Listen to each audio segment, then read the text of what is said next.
Welcome to the Society of Thoracic Surgeons General Thoracic Surgery Database User Group call. Today is Wednesday, February the 28th. I can't believe we are almost done with February and getting ready to head into March. I can't believe it. On the call with me today, small group from the STS side of things. We've got myself and Carol Crone and Emily Conrad, and then we have Ruth Raleigh, our consultant, joining. My partner in crime, Ruth, is here to help with questions and keep me straight today. So thanks, Ruth, for being on. As far as our agenda goes today, I'm just going to, excuse me, my Annie wants to say hi to everyone. So agenda for today, I'm going to provide some STS updates. Then I'll provide a, just introduce the neoadjuvant therapy module training manual. I'll just go over that really briefly. And then to finish up the call today, I'll just do a harvest close review. I've got some slides for that harvest close review. And then after the slides, I can walk through some of the reports within the platform with you. For those of you that are new, that don't have a lot of experience with harvest close procedures, we can walk through that. If you're a seasoned data manager and you don't need that review, feel free to hop off, and the webinar will be recorded if anyone needs to go back and review anything prior to harvest close. So, and then of course we'll finish with Q&A. We might switch, we'll do the Q&A before I walk through the reports. I think just to make sure everyone's questions get answered, and then if you want to hop off while I'm walking through reports, that can happen. All right. For Q&A, again, just please be sure to put your questions, submit your questions via the Q&A function and not the chat. We do have the raised hand function enabled, so if you'd like to just ask your question, please feel free to just raise your hand and we'll unmute you. Just, again, ensure that your microphone is enabled on your end. All right, let's go ahead and jump into things. Oops, goodness gracious. All right, February training manual obviously was posted. We will be posting the March training manual here next week. Just a friendly reminder that when you are in that training manual, there are bookmarks provided. So for each of the for each of the updates for each training manual for that month that's posted, I do bookmark each of the updates. So again, just please use those bookmarks, and then also those bookmarks are provided so you can just hop from section to section so you don't have to scroll through. Also, I'm sure as many of you are very well aware, the spring 24 harvest close is approaching. That spring 24 harvest, actually, that is not right. That surgery date range is incorrect. That spring 24 harvest close is approaching, and it does include surgery dates. I'll get that corrected prior to posting. January 1, 2021 through 12/31/2023. So again, the spring reporting period includes January 1, 2021 through December 31st of 2023. I'll get that corrected. So the harvest is scheduled to close March 8th at 11:59 p.m. Eastern time. So 1 week from this Friday. Again, it closes March 8th at 11:59 p.m. Eastern. Please, I encourage you all to not wait until that very last minute and submit that file at 11 p.m. Eastern or 11:45 p.m. Eastern. Inevitably, Murphy's Law does tend to catch up with some of us. So again, I do encourage you to get that last file submitted at least a day or two prior to that harvest close, just in case anything happens. The opt-out deadline for the spring 24 harvest is March the 12th. And just as we did last harvest, we will be sending a pre-analysis report exclusion email that will be sent approximately 1 week prior to the harvest close. And regarding that pre-analysis report exclusion warning, the goal is obviously, the goal is to improve data completeness issues and ensure that participants have as many records included in the analysis as possible. The email will be sent to only those participants who are at risk for exclusion, and that's actually going to be sent 1 week prior to harvest close. So not everyone will get that email. Please, I do encourage you, even though you don't get the email, just do not assume that, oh, everything is great. We'll be included. We're below the 2% missingness threshold. Again, I do encourage you to review your data, and I'll get into more details about that here later on in the hour. Review your data and just make sure everything is complete and as accurate as possible in your end. The 2% missing data thresholds are calculated based on the overall composite population eligible for reporting. So we're looking at the esophagectomy, lobectomy, and the lung cancer and the resection population combined. We're not looking at each individual composite, it's all three combined. Specific details about the inclusion criteria for those populations can be found in the analysis overview. If you don't know where the analysis overview is located, it is located within the IQVIA library. So you can download that overview from the IQVIA library. Along with the warning email, it will include a participant-specific Excel spreadsheet containing a list of records that meet the reporting eligibility requirements, but are missing one or more of the required fields. It includes participant ID, patient ID, record ID, things like that. So we will flag which variable is missing for that record. I just included the harvest schedule in case you all need a copy of that. But again, the harvest schedule, again, the spring harvest closes March 8th, and then our next harvest is fall 24, and that is scheduled to close September the 6th.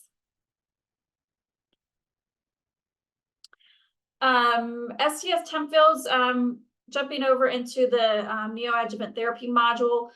Just a reminder, I'm not going to spend a lot of time on this. I covered it on our last webinar, but for those of you that are new, just a reminder that in October 1, as of October 1 of 2023, we did enact or activate the two temporary fields within the STS GTSD database at sequence number 4580 and sequence 4620. Sequence 4580 is just the yes/no. Did the patient receive preoperative immunotherapy or targeted agent directed at the lung cancer of interest? And of course, yes or no. And then if yes, what agent?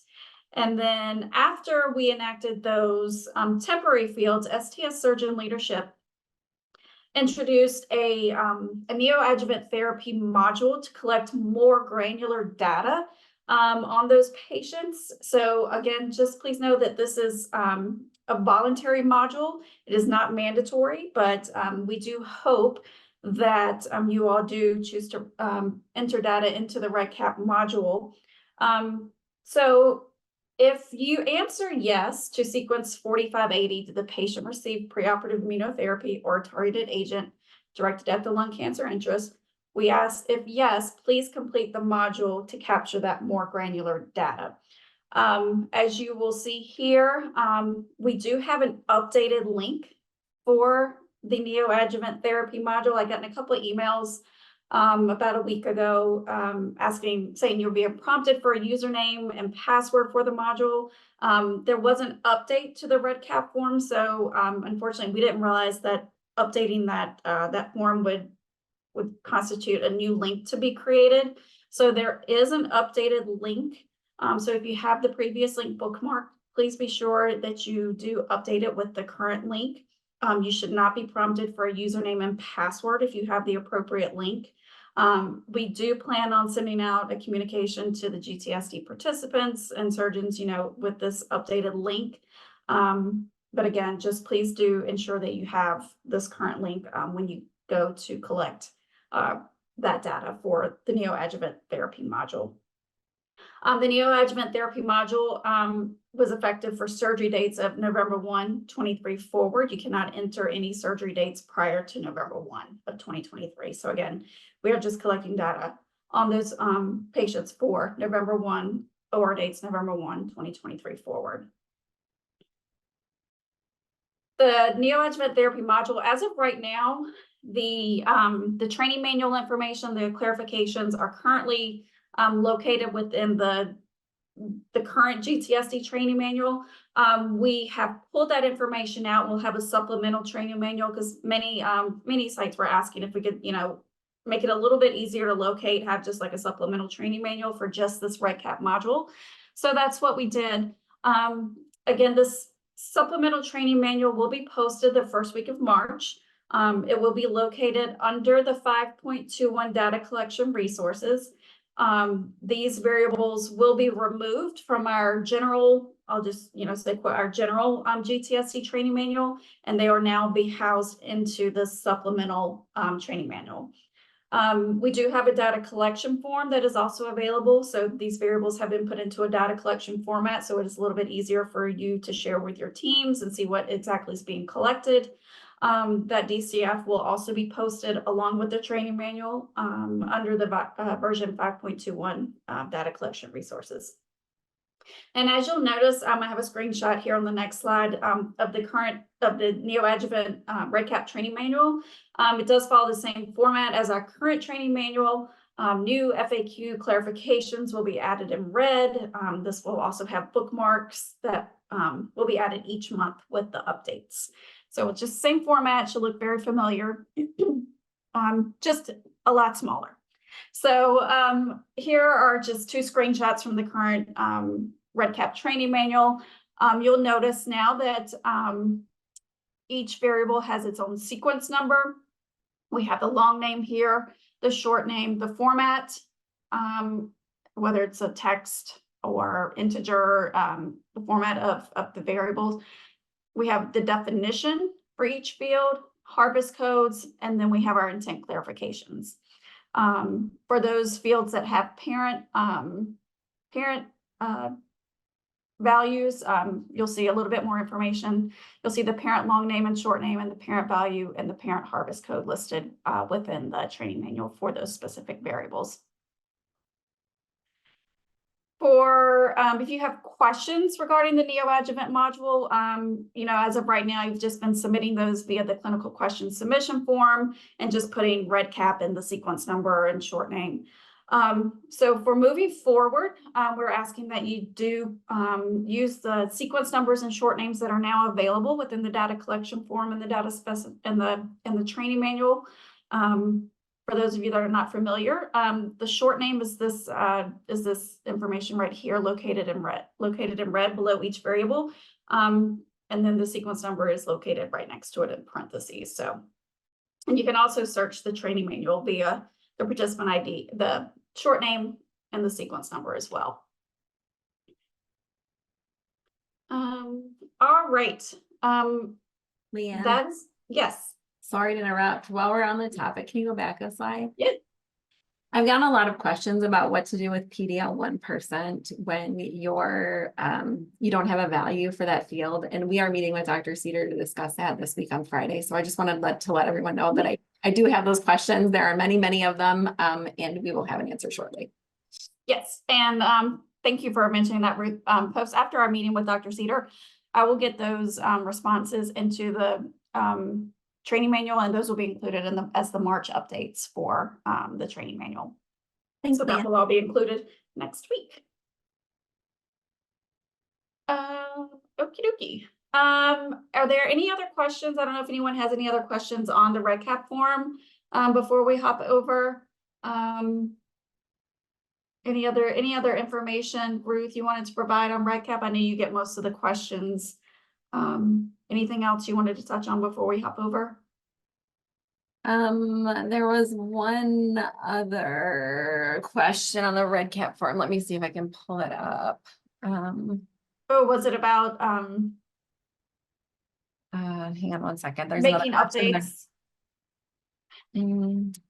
Sorry, one second. I wasn't. No, it's okay. I'll put you on the spot. Sorry about that.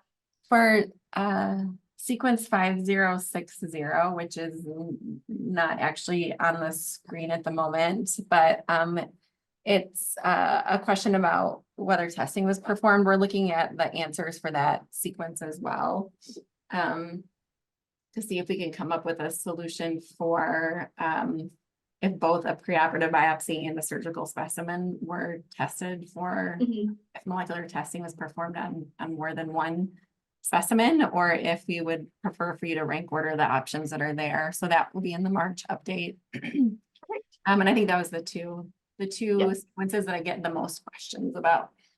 All right, perfect. Yeah, we'll discuss that with Cedar on Friday and then provide guidance for the March updates. Excellent. All right, before next, let's just go over, because as we said, the harvest is closing, is nearing the end, and I've got many questions on, what steps should we take? What should we do to ensure our data is as complete and accurate as possible? So I just wanted to go over an end of harvest review kind of checklist with you guys. And as I stated, I've got some slides. I'll go through the slides, and then I'll walk through some of the reports for anyone that wants to stick around and just walk through the reports with us. But I did take a screenshot from the library within the IQVIA platform, and I did highlight. So the end of harvest review checklist is located here within the library. You can download this checklist here. And then also just a reminder, the national report analysis overview is located here as well. So it's the very first document listed. Make sure that you do have the most current document, because we did make some updates prior to the preview, I think after the previous harvest, but to the inclusion criteria, just to make it more specific and more transparent. So just make sure you do have the most current version of that document that is dated November 17 of 23. But again, the harvest review checklist can be downloaded from the IQVIA library. All right, so let's start off our spring 24 harvest close checklist.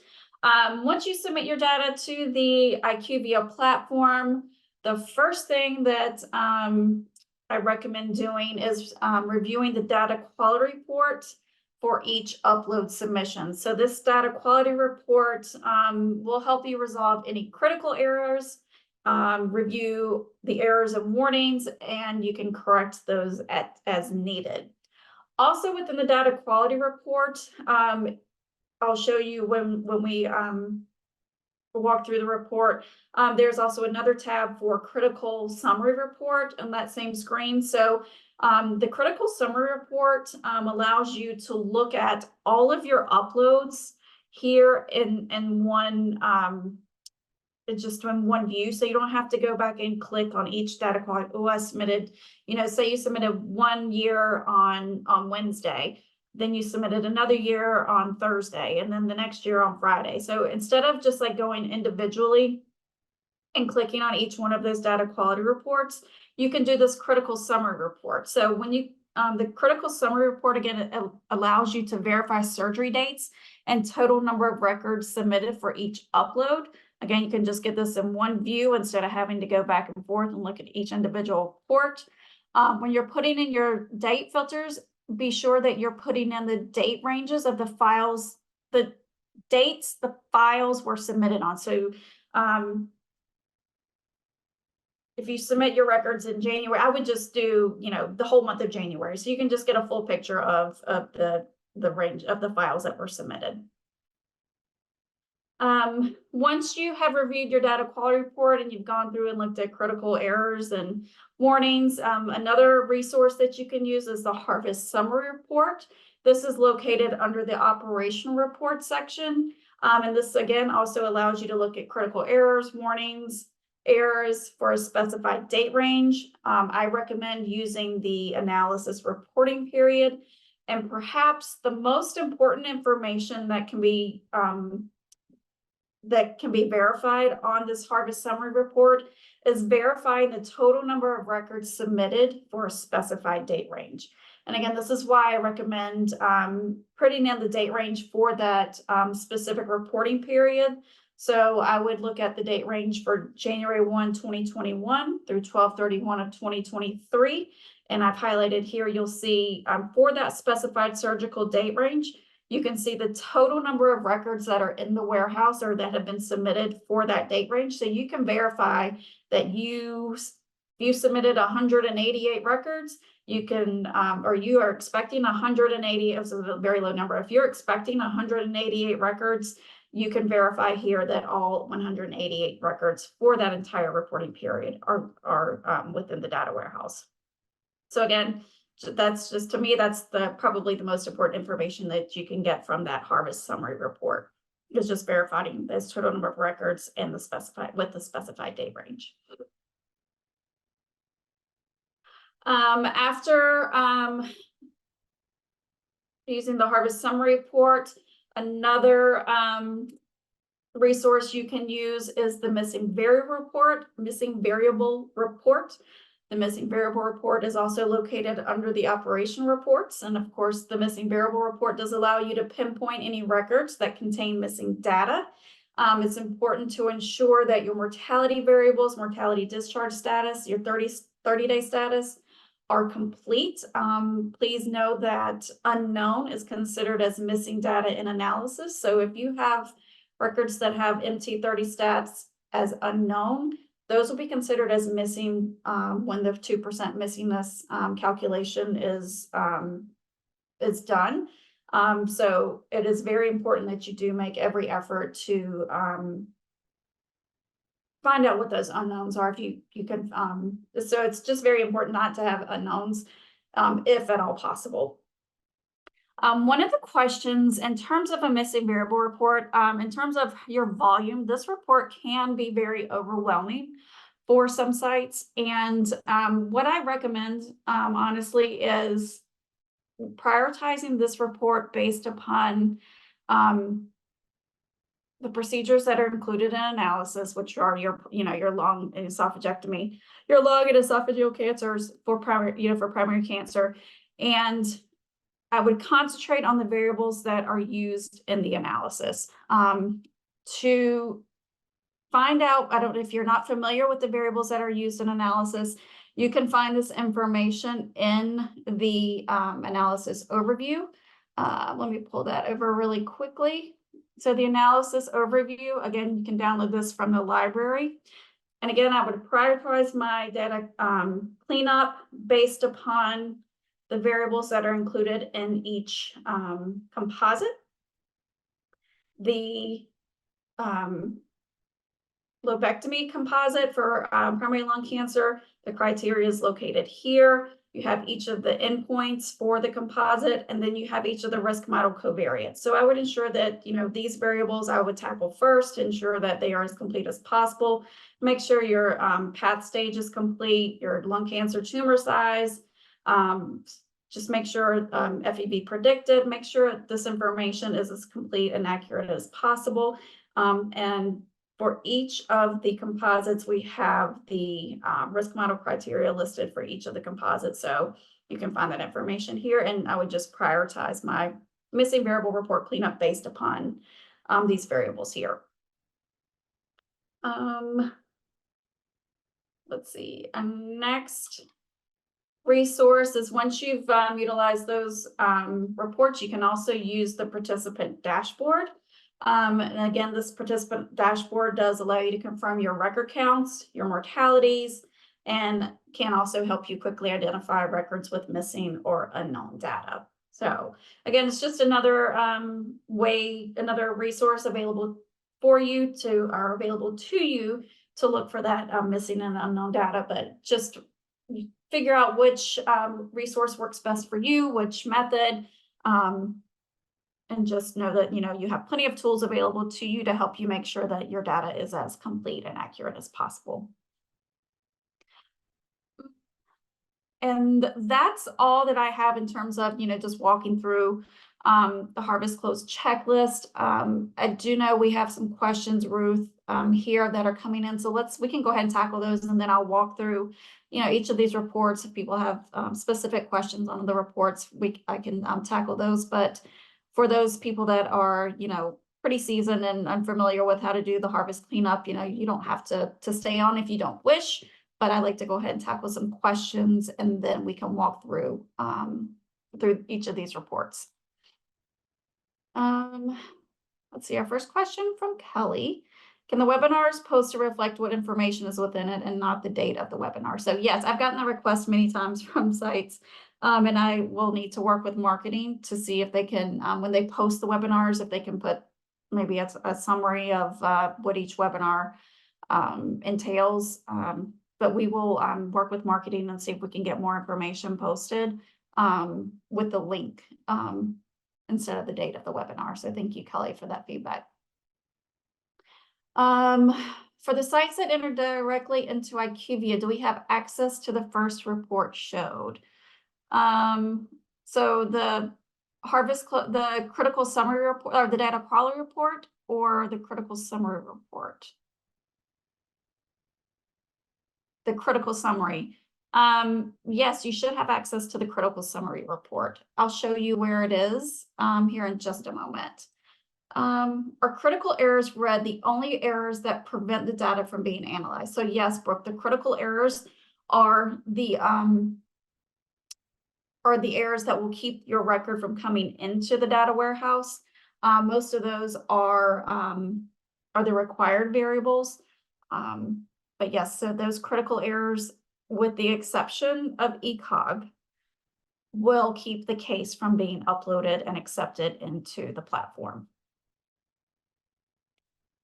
Let's see, Ruth, new to this database for the GERD, hiatal hernia cases that ask patient status at 1 year. Do we submit with the data harvest deadline and update this 1 year status at another time? Yep, sure do. Yep. And just know that, Cassie, that those 1 year status that doesn't play into the percent missingness threshold. The percent missingness thresholds, again, are just based on those composite, the lobectomy, esophagectomy, and resection populations. The GERD hiatal hernia cases don't play into that percent missingness calculation. Oh, I know we get that question a lot as well. All right, I'm not seeing any additional well, here's another question. Here's a question for you, Ruth. If the path report states the patient has T0, N0, M0, is this considered an analyzed case? I believe those cases are excluded, but I'm pulling up the analysis overview. Yeah, I've got it. Put it on the screen.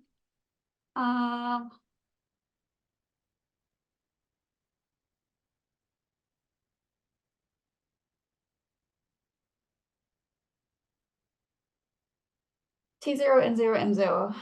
Well, I think I just had a stroke. I don't know what I just said. T0, N0, M0. Is this considered an analyzed case?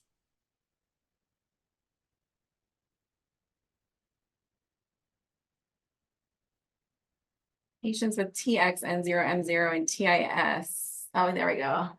Yeah. Patients with no induction therapy that also have no evidence of tumor or missing for pathological stage are excluded. Right. There. So induction therapy, T0, N0, M0 would be included, but no induction therapy excluded. Right. Thanks, Leanne. Gotcha. All right. All righty. So let's go back and let me pull it over the IQVIA platform. So let me pull this over and I can walk through a couple of these reports for anyone that wants to stick on. Let's see here. All right, so I'm going to go ahead. I'm just going to pick 999, which is a dummy site. So this is a dummy site so that it's fake data. It's not real data. We don't have any uploads for 2024, but I'm just going to use this file that was submitted in 2023. So file was uploaded. It includes 793 records. Of those 793 records, 787 were accepted into the data warehouse. So I will click here to view reports, and this will give us the data quality report for this file.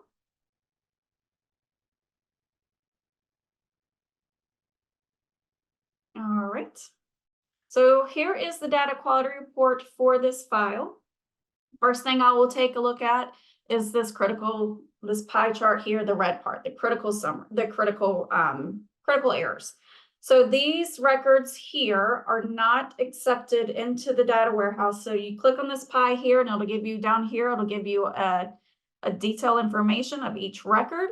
You can also see it over here, whichever you want. I just typically just click on the pie chart and it gives me a listing of each of the records. And of course, this is thing slowing down. But again, so each of your critical errors will populate here, and you can research, see what the message, see what the error is that's causing the record to not be accepted. For this one, for example, there was an invalid value supplied for mortality discharge status. So you would go back and get those records corrected and then resubmit your data. The next thing you could do is just click on the yellow, which are the errors, and you can see the selected error here. Just use this to clean up your records. For example, this one of the selected procedures is lung cancer, but the selected primary procedure is not lung cancer. Please verify. So I would start with your critical errors, as those are impacting your total counts and records that are accepted into the database. Then move on to your errors, and then finish up with your warnings. The tab, if you notice down here on the tab, to access the critical summary report, you would click on critical summary, and you would enter your date range of the files submitted. So I would just do, the latest file that I have available is through 2023. So I would just use the dates that you've been submitting, the date range that you've been submitting for this harvest. So I'll just do 1/1/2023 through 12/31/2023, because that's just, I know that's all I have accessible to me through this report.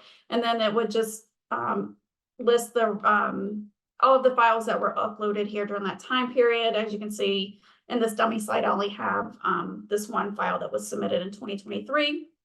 But of course, I can see that there were a total number of records for 793. Successful number of records successfully submitted was 787, and the number of failed records was 6. And then you can click here, and then it'll give you a drill down of those 6 records that were failed. So you can tackle those 6 records. Again, these are the critical errors that were listed on that previous data quality report page. So, and I guess if you're a direct data entry, you don't see the critical summary report.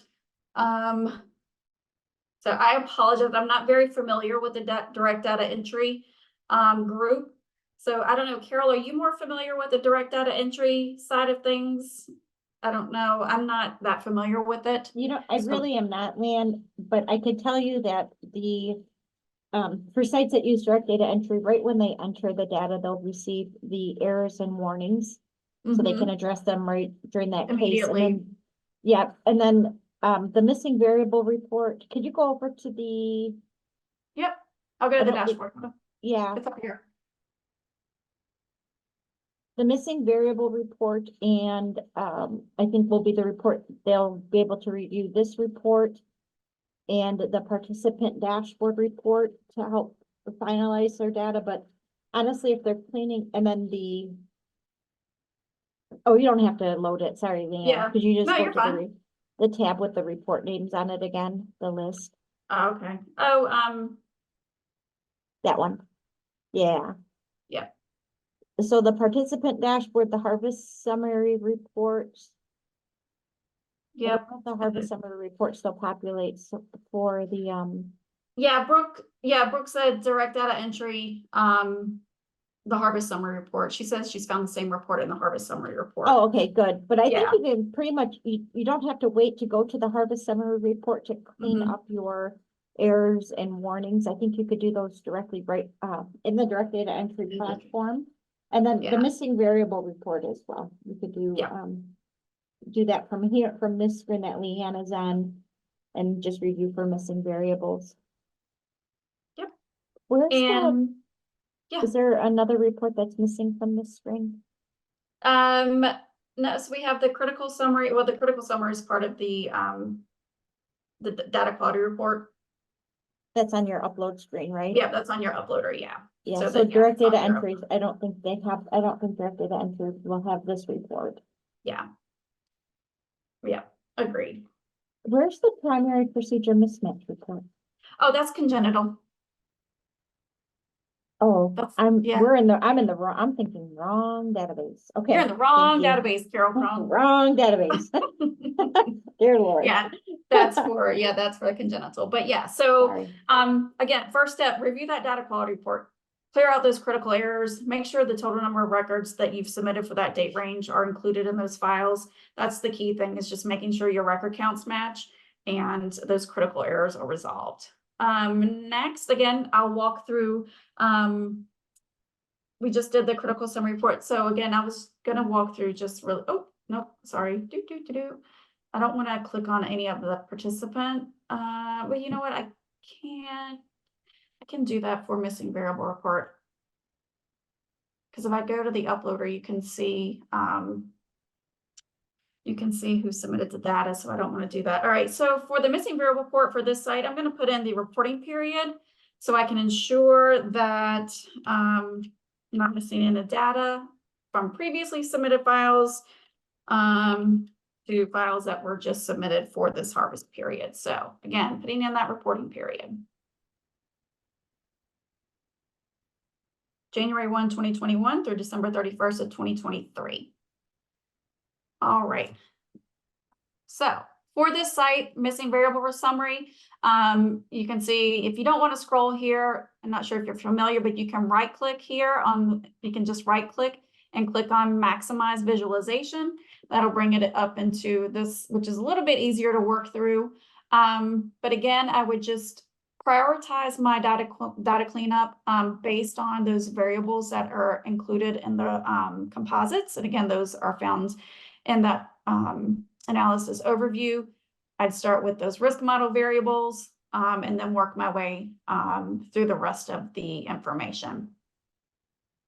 And I think, Carol, one thing we can look at doing, I know in previous data quality reports, we kind of put a star or an asterisk by the risk model variables and reporting variables. I think we could do that to help data managers clean up, prioritize that cleanup and just help speed up the process just a little bit more, help them identify those risk model and reporting variables a little bit easier. Yeah, that's a great idea, More Leanne. quickly. The other thing, I thought we had a filter on this report, but I don't see it. Mm-hmm. Is there a filter here? Yeah, there's a filter here, which you can, Oh, but not Awesome. for risk variables. Okay. yeah, not for risk variables, but I would filter based on procedure type. I would just look at those analyzed. So that might help shorten up your list a little bit. How did you and get then- back to that screen, Leanne, when the screen was so big? Oh, thank you, Carol. So again, once you're in the maximize visualization, again, just go back out and just right click and then hit restore visualization layout. What about that fancy little arrow on the right-hand side of that dark blue? Yeah, what's that? See, it's like Carol Cron's done this before. She just did this presentation for our no cardiac in our last webinar. So here, yes, and if you don't want to right click these little handy arrows here on the upper right-hand corner, or you can maximize that visualization or minimize that visualization. Can I ask another back. question on this? Can Sure. you alphabetize these? Like, what happens if you right click on one of the, the row below that one? Anything? No. Okay. Yeah. Or left click, I'm sorry, try left click. What about the row below it? If you left click on it? Yeah, there it is. See, so yeah. Do it in that one and the name. That might help some. Did it work? What it's sorting. What is it already there? So what is it Oh, doing it's- over here? Maybe click on the, under the name, like click on name and turn that column blue. Yeah, what this column's blue. Yeah, I don't know why this column stays blue. I don't know why it's, Okay. maybe we'd have to ask Melanie there. I don't know why it's not sorting. Because it should be sorting based on the I would shortening. think so, but that's all right. I'm sure Melanie can help us. We could come back and explain it later. I'm sure it's user error. It's likely user error. But yeah, Deborah, I agree. That would be very useful for the new data managers to have those risk model variables identified and those reporting variables. It would be super useful. So we will add that to the list and I'll get that added to our elaboration call with IQVIA. So again, use this missing variable report to look for those missing risk model variables, make sure all that information is accurate, as complete as possible. And again, you can just click on this cell over here on the right hand side with the missing percent and the number, and it will display the patient record, the record that is missing that particular variable. So for esophageal cancer tumor T, this record here is missing this variable. So the site can go back and clean up that information if they have it. All right. After the missing variable report, again, we did the critical summary, we reviewed the data quality report. And you can also, again, if you don't want to get into all these reports, you can just take a quick glance at your participant dashboard. For the time period, you can select it via the reporting period or put in a specific date range if you just want to look at 1 month at a time, or, you know, a very smaller date range. However, I like to do the entire reporting period. So I would select 1/1/2021 through 12/31/2023. Next, you'll filter on the procedures. I will tackle the lung cancer procedures first. Hit apply parameters.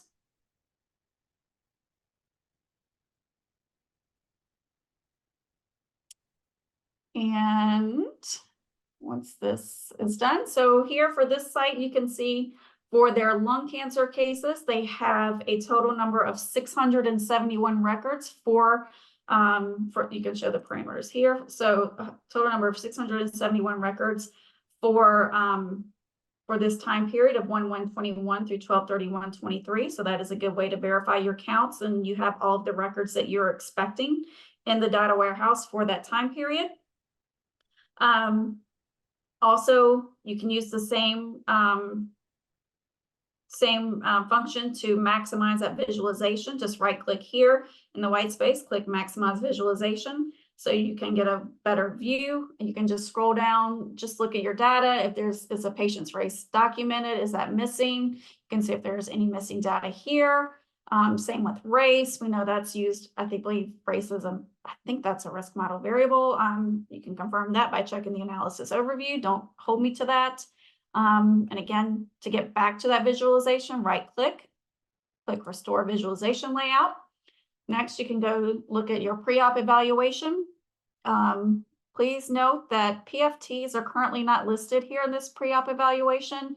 I believe we are getting that added. And I think it may be coming in a rollout in the coming weeks. If not, I will confirm when that is being included, but we are adding the PFTs. So you can see that information here. But again, you can click, again, maximize the visualization to make sure, look for any missing data. Are there any records missing MI, any records missing hypertension, congestive heart failure? Again, do you want to confirm all 10 of your records that you have flagged as yes for congestive heart failure? You can do it this way. I think you can. Can you do see details? Yes. All right. So yes. So you can't, it won't itemize it down here in the maximal visualization, but in the smaller, you can, or you can export it to a different sheet. So congestive heart failure, you can confirm all 10 of your cases are coded correctly. And again, just a different way to check your numbers without having to go into each of those individual reports. Most important, I would highly recommend using discharge. You can check those mortality variables for that lung cancer cases. Status at 30 days after surgery, we have alive, dead, unknown. Again, if you had any records, I would again use this to confirm your mortalities. These have 3 patients that were dead at 30 days. I would have confirmed those and that data is entered correctly. Again, if you had any unknowns, I would click here, get any of those unknowns, and do your best to get that status, that unknown status. That is just a super quick way to check your mortality variables for that 2% missingness threshold. So that's just a quick overview on how to use those reports. Do you have any questions about using those reports? I know it was kind of a quick little walkthrough, but you know, I'm happy to work with you. If you're not sure, if you don't want to ask questions today, is okay. But I'm happy to meet with you. Obviously, I can't meet with everyone and walk through your harvest cleanup, but if you're really struggling, if you're a newer data manager and you are just like completely overwhelmed at a loss, please, you know, feel free to reach out to me directly. That's, you know, that's what we're here for. We're here to help you.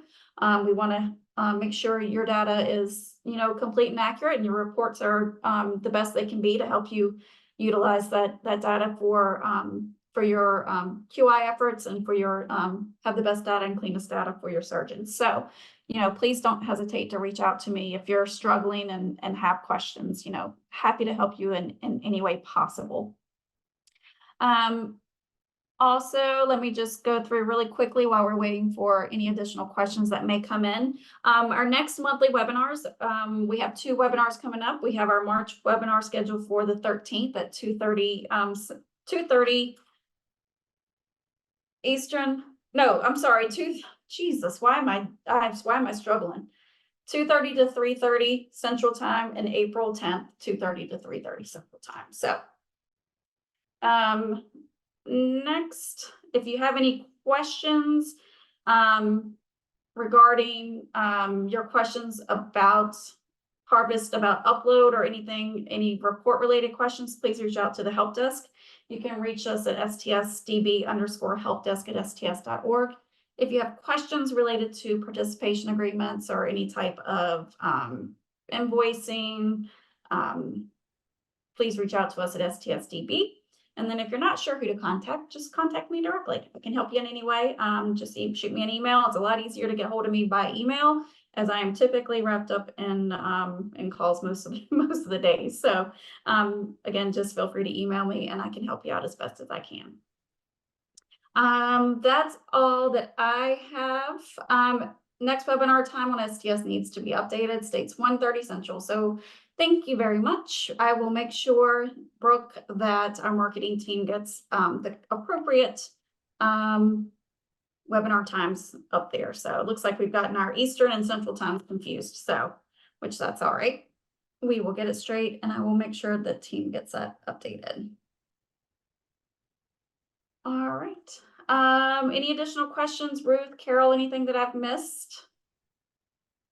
No, I think you did a great job. Yeah. All right. Okie dokie. Well, I'm not seeing additional questions come in. So again, thanks for joining, guys. Please reach out to me if you have questions. Don't struggle through the harvest close. Don't stress out. Just reach out to me and I'll help you the best that I can. And I guess with that, I hope you guys have a great rest of your day and we'll see you next time. Thanks for joining, everyone. Thank you, Brooke. I appreciate you guys.